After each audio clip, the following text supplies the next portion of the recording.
Gracias por estar con nosotros. Ahora vamos a ir hasta Lambayeque. Ahí está Roger Santa Cruz, es un politólogo con el que queremos analizar qué está pasando en el Congreso, la coyuntura actual de la política nacional que siempre es tan entusiasmante, por usar un eufemismo. Buenas noches, Roger, ¿cómo estás? Bienvenido al programa Diálogo Abierto. Buenas noches, Maite. Un saludo al público televidente de TV Perú. Bueno, contigo quisiéramos saber cómo ven o cómo ves tú allá en Lambayeque lo que está pasando en el Congreso. Válgale decir las cosas, la representación nacional también tiene representación de las regiones del Perú. Y evidentemente debe haber una crisis, porque lo que vemos hoy es una situación en donde los intereses propios de cada región no se terminan de consolidar o de interpretar. ¿Cuál es tu análisis al respecto de esta situación?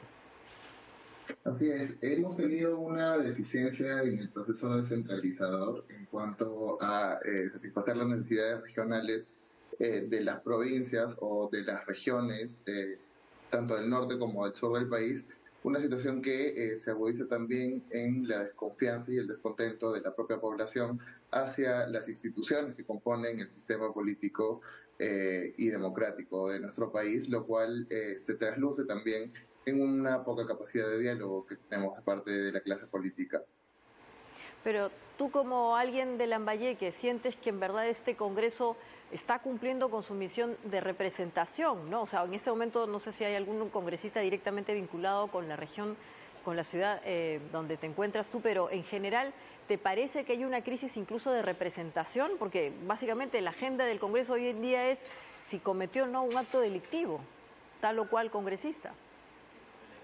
Así es, incluso en el departamento de Lambayeque hemos tenido congresistas involucrados en actos de corrupción, como la señorita Marlene Portero o el señor Balcázar Celada, de diferentes tiendas políticas, por cierto, pero que de alguna manera no han ejecutado la labor de representación como estaría correspondiendo, sino más bien habrían intentado direccionar tanto recursos como su capacidad legislativa para poder, digamos, representar intereses muy distintos a los de la sociedad civil.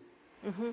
Y en Lambayeque y en general, la sensación que tú tienes cuando se producen no fenómenos, pero estas discusiones que a veces son infructuosas, ¿cuál es? O sea, ¿se ve lejano al Congreso respecto de lo que pasa en la ciudad, en Lambayeque y en general en las regiones del país? ¿Hay una distancia entre lo que pasa en este Parlamento y lo que pasa en el resto del Perú? Sí, no solamente es una percepción mía, me parece que es generalizada, o sea, habiendo problemas mucho más centrales, la clase política no es capaz de establecer un orden de prioridades para poder abordar problemas tan graves y tan significativos como por ejemplo el dengue, ¿no? Que es una enfermedad que se da prioritariamente en en lugares donde la calidad de vida es baja. Es un indicador que refleja las pobres políticas de salud que están adoptando tanto el gobierno nacional como los gobiernos subnacionales, ¿no? Es una realidad en la cual nos enfrentamos muy sólida y que las instituciones como el Congreso de la República o el propio Poder Ejecutivo parecen desconocer. Ujú. Y tú estás siguiendo lo que pasa ahora en el Congreso cuando justamente te hemos convocado. Queríamos saber si tenías una opinión particular a cómo se va a resolver la situación de los denominados niños, estos congresistas, pues que lamentablemente es un número importante ahora en el Congreso. ¿Has estado siguiendo ese tipo de situación particular? ¿Tienes algún comentario particular? ¿Cómo crees que se va a resolver esta situación?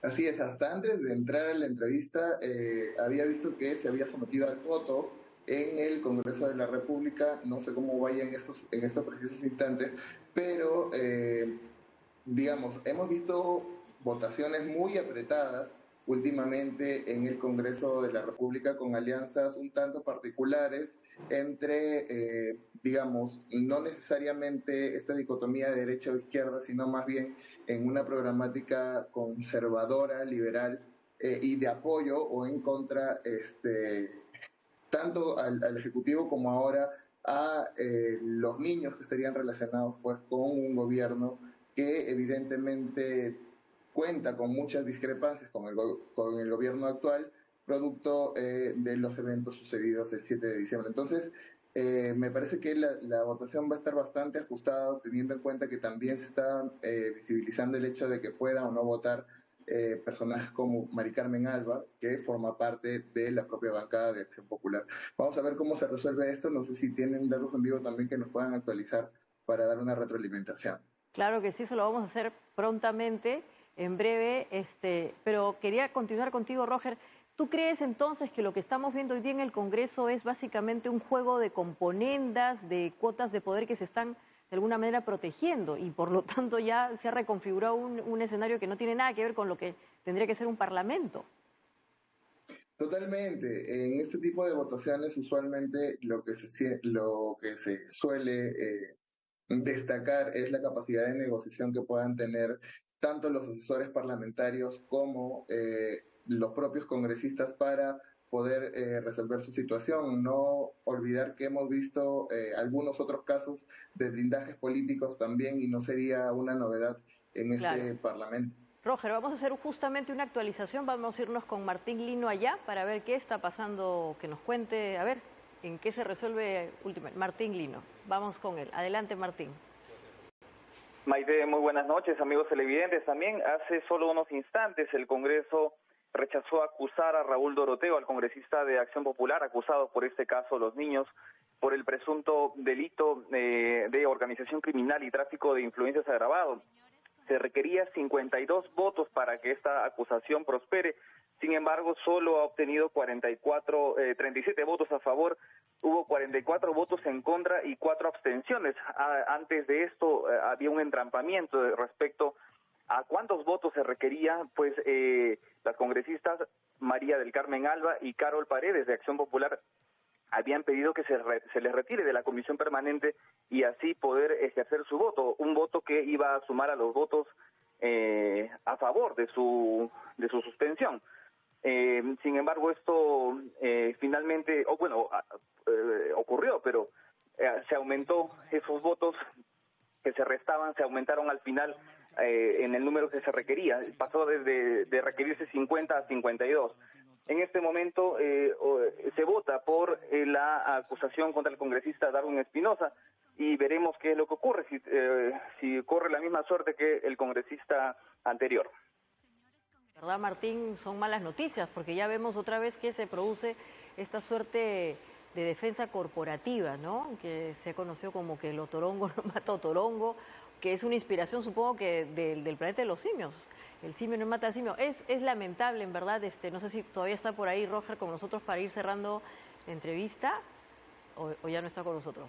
Claro, Perfecto, Roger. No sé qué piensas. ¿Te parece tu comentario al respecto? Imagínate, parece que se están blindando entre ellos.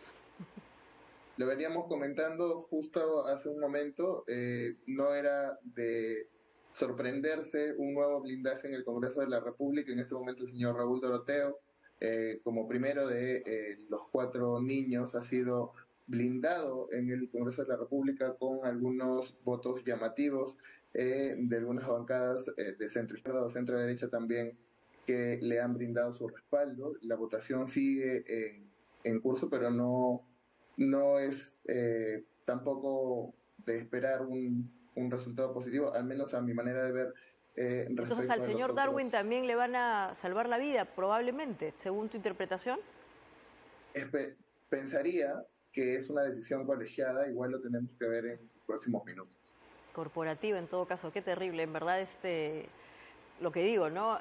El único lugar donde funciona el espíritu corporativo, pero para el mal, es el Congreso, lamentablemente.